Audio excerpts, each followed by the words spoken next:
쭉 터지는 수익률을 위한 주식쇼 스트라이크. 안녕하세요, 최리나입니다. 코스피가 오늘도 약간 좀 빠졌죠? 어제에서 오늘까지 숨을 골랐습니다. FOMC에 대한 기대치는 없었다곤 하지만 실망이라면 실망감도 좀 있었을 테고요. 앞서서 많이 오른 데 따른 피로감도 약간의 조정을 받을 수밖에 없는 이유로 꼽히고 있습니다. 낙폭은 제한적이었어요. 오늘 밤 있을 ECB 통화정책회의에 대한 기대감도 분명 작용을 했을 텐데 문제는 정말 내일장입니다. 시장과 종목에 관한 모든 것 주식쇼 스트라이크에서 챙겨보십시오. 자, 1부에서는요. 전문가로부터 시장에 대한 분석을 들어보겠습니다. 또한 전문가끼리 포트폴리오 수익률 대결을 펼쳐서 왕 중 왕을 뽑아내고요. 이어지는 2부에서는 여러분들의 종목 상담도 도와드리지만 전문가의 주식 투자 노하우를 저희가 강의 형식으로 듣고 있습니다. 내일장 위한 공략 종목까지 2부에서 공개하고 있으니만큼 이어지는 2부까지 많은 시청 부탁드리겠습니다. 자, 먼저 주식쇼 스트라이크 1부 본격 출발을 해볼 텐데요. 오늘 함께해 주실 두 분의 멘토님부터 소개해 드릴게요. 이대열, 김정아 전문가님 모셔보겠습니다. 안녕하세요. 네, 안녕하세요. 반갑습니다. 네. 자, 이대열 전문가님 부쩍 통통해지신 것 같은데 여러분들의 멘토님이십니다. 어떤 분이신지 상세한 프로필 소개부터 들려드립니다. 성장주, 중기 상승 패턴주에 집중 투자한다.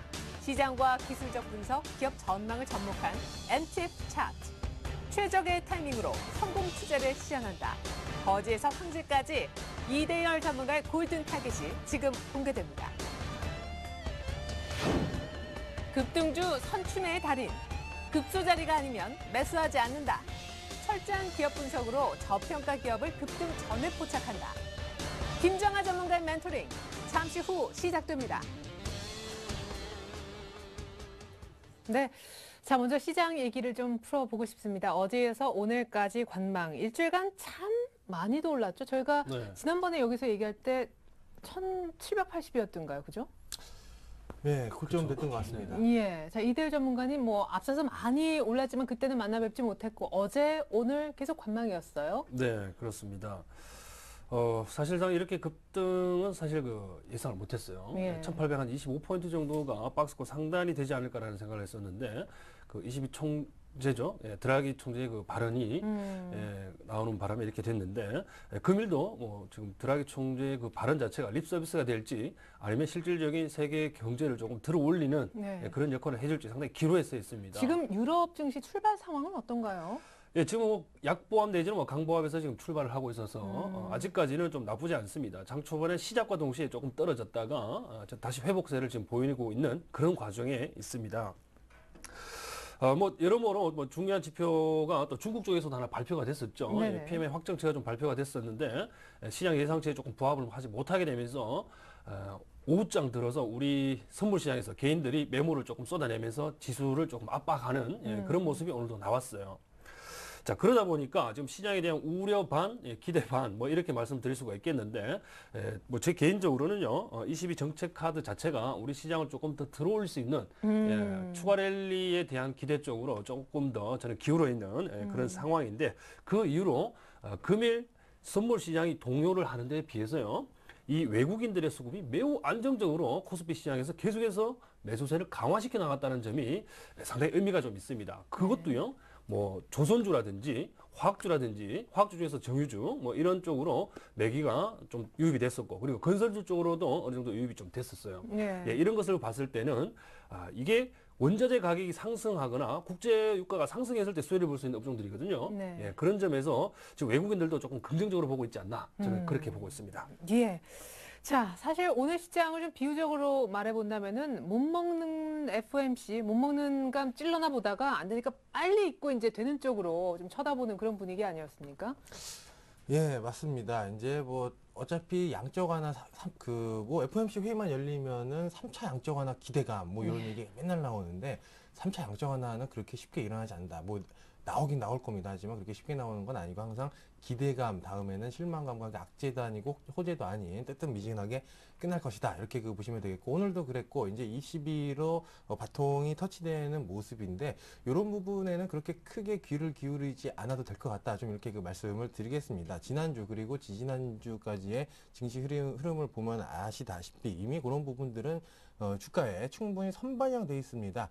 지난주 같은 경우도 악재가 충분히 선반영돼 있으니까 그 자리에서 추가 하락이 나올 것 같은 자리에 V자로 꺾어가지고 이제 이제 올리는 모습들 이렇게 보여주고 있는데 어제랑 오늘이랑 종합주가 지수도 마찬가지로 이 뜨뜻 미지근한 어떻게 될지 모르는 방향성을 좀 반영하는 듯한 모습을 보여주고 있다. 좀 이렇게 보시면 되겠고 그리고 최근에 그 시장이 한 일주일 동안 V자 반등이 나오면서 갭 상승을 갭이 두 번을 발생을 했습니다. 상승 갭이 두 번을 발생을 했는데 이것은 개별 종목이 아니고 시장이기 때문에 시장은 이렇게 갭을 발생시키면서 급하게 상승을 하게 되면은 이 갭을 메우는 그 과정이 반드시 나와야 된다. 이렇게 보시면 되겠고 지금 급락으로 갭을 메우는 조정이 아닌 옆으로 시간을 끌면서 기간 조정으로 갭을 메우고 있는 과정이기 때문에 그렇게 뭐 좋게 볼 필요도 없어 보이고 나쁘게 볼 필요도 없어 보인다 이렇게 좀 말씀을 드리겠습니다.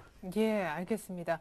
자, 종목이라면 모를까 시장은 반드시 갭을 메우게 되어 있는데 두 번의 갭을 발생시키면서 여기까지 왔다. 그런 얘기를 또 해주셨습니다. 뭐 재료는 여러분들이 다 아시는 그대로이고 자, 문제는 내일장입니다. 22 통화정책회의 결과 아무도 모르지만 전문가가 느끼는 촉 남다를 거라 생각이 되거든요. 자, 이대열 전문가님 내일장은 상승일까요? 하락이 상승입니다. 아이고. 급등세를 보여줄 것 같습니다. 예, 좋습니다. 그냥 상승이 아니라 내일장 급등 좋습니다. 김정환 전문가님은요? 네, 저는 보합으로 보고 있습니다. 예? 네. 예, 자, 그러면 보합 얘기를 이제 사실 좋은 거 먼저 듣고 싶은데 이게 김이 확 셀까봐 김 새는 얘기를 좀 먼저 들어보죠. 뭐. 예, 일단은 그 지난주부터 이어온 흐름을 좀 한번 짚어볼 필요가 있습니다. 지난주 같은 경우에 굉장히 좀 공포스러운 구간이었는데 개인 투자자들을 옵션 하방에다 몰아넣으면서 그 자리에서 외국인들이 V자로 꺾으면서 올려버리는 흐름들, 이런 그 흐름들이 나오고 있는데 사실 좀 긴 추세에서 본다고 하면은 추가 파동이 나온다고 볼 수가 있겠으나 우리나라는 대외 의존도가 높고 그리고 파생상품 거래 그 단위가 거의 세계 1위이기 때문에 이런 부분에 있어서 지금 심리전을 펼칠 수밖에 없겠다. 좀 이렇게 그 말씀을 드리고요.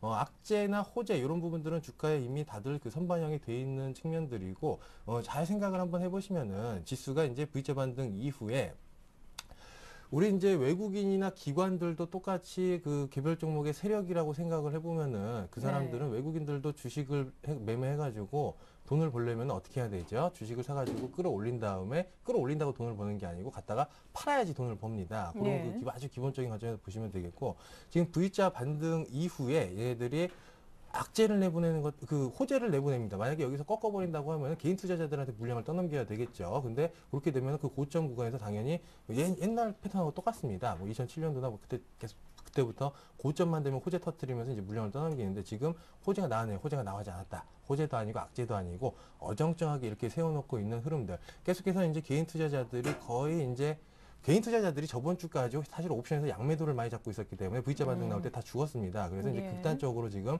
콜베팅을 하고 있는데 이것을 지금 죽이는 흐름들 조금 나오고 있는 과정에서 지수가 옆으로 횡보한다. 이렇게 보시면 되겠고 제 관점은 추가적으로 2차 파동이 나온다고 보고 있습니다. 하지만 그냥 이 자리에서 나오는 게 아니고 기간 조정 혹은 갭 메우기 조정 정도를 거치고 건전한 조정 정도가 되겠죠. 개미들을 다 지칠 대로 지키게 한 뒤에 올라갈.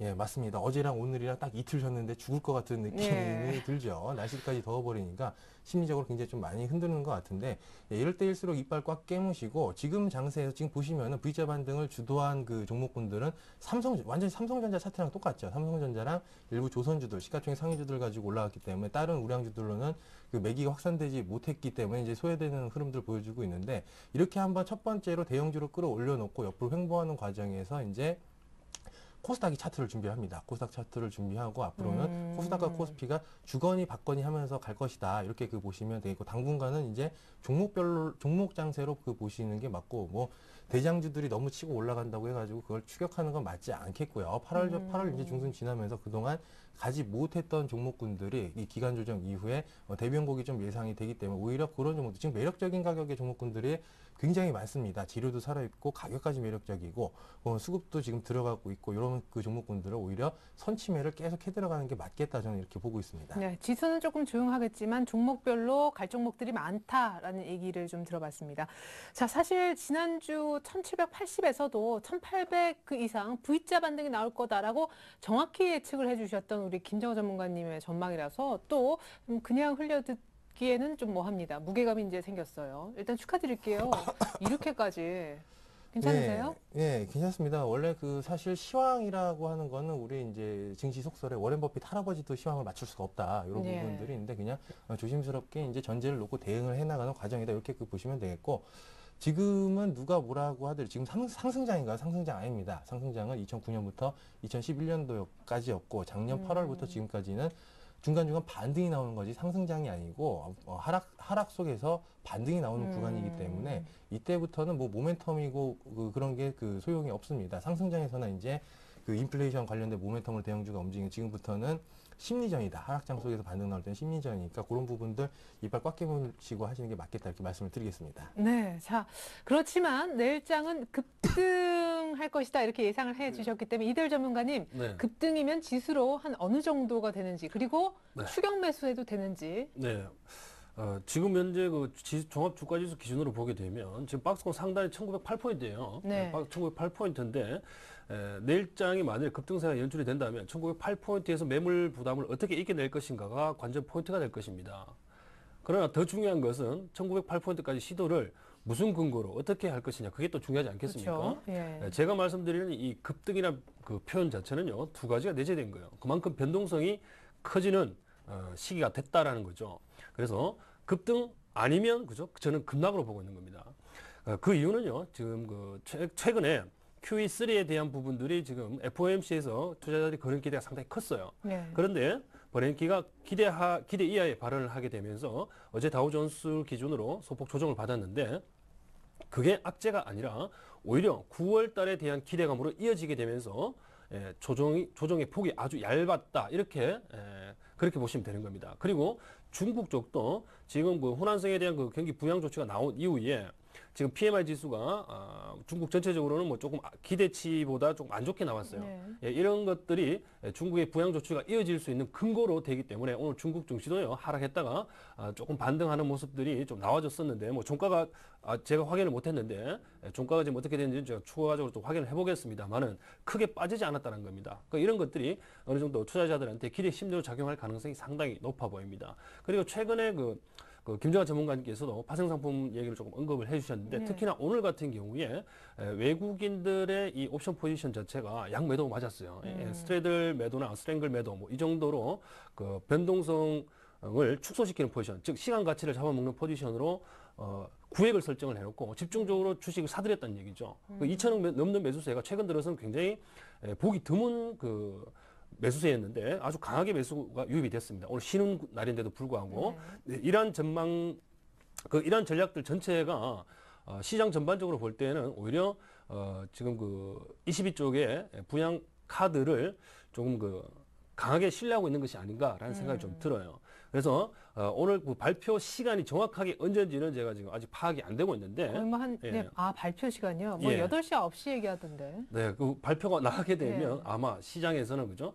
실망 아니면 시세 폭발로 이어지게 되는데 문제점은 이 22가 만지고 있는 이 카드가 중요합니다. EFSF가 지금 ESM이 지금 완전히 설립되지 않았어요. 법안이 통과가 안 돼서. 자, ESM을 설립을 한 이후에 ESM에다가 무제한적인 이 자금을 풀 수 있는 권한을 주자. 은행의 기능을 부여하자. 이게 주요 골자인데요. 이 기능이 뭐냐 그러면 ESM에서 위기국들의 자금을 지원해 주게 되잖아요. 네. 그 지원을 어떤 식으로 하냐면 국채를 사들여요. 그러면 그 국채가 ESM이 국채를 보유하게 되겠죠. 네. 그럼 그 국채를 ECB에다가 담보로 맡기고 또다시 돈을 빌리는 거죠. 그럼 결과적으로 ESM에서 돈은 나가지 않은 꼴이 되는 겁니다.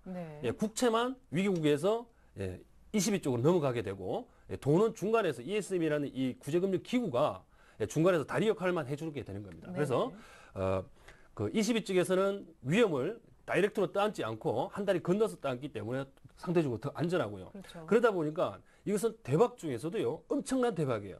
무제한적으로 돈을 풀 수 있기 때문에 유동성 장세가 바로 여기서부터 시작된다는 겁니다. 그래서 만약에 유럽 시장이 급등하게 되면 그때부터는 유동성 장세의 스타트가 시작된 거로 보시고요. 집중적으로 원자재 관련주들 사들이기 시작하셔야 된다는 겁니다. 네. 그래서 저는 내일장 급등세로 보고 있습니다. 네, 사실 뭐 유럽 증시가 워낙 또 빨리 끝나니까 어떻게 될지 잘 모르겠는데 뉴욕 증시에는 확실히 이에 대한 리액션이 녹아 있을 거라 종가에 생각이 듭니다. 자, 이렇게 해서 두 분의 전문가님하고 내일장에 대한 전망 그리고 전략까지 세워보았는데요. 자, 문제는 내 종목 그리고 여러분들이 궁금해하실 만한 종목 얘기겠죠. 이제 계속해서 두 분의 관심 종목 얘기 들어보도록 하겠습니다.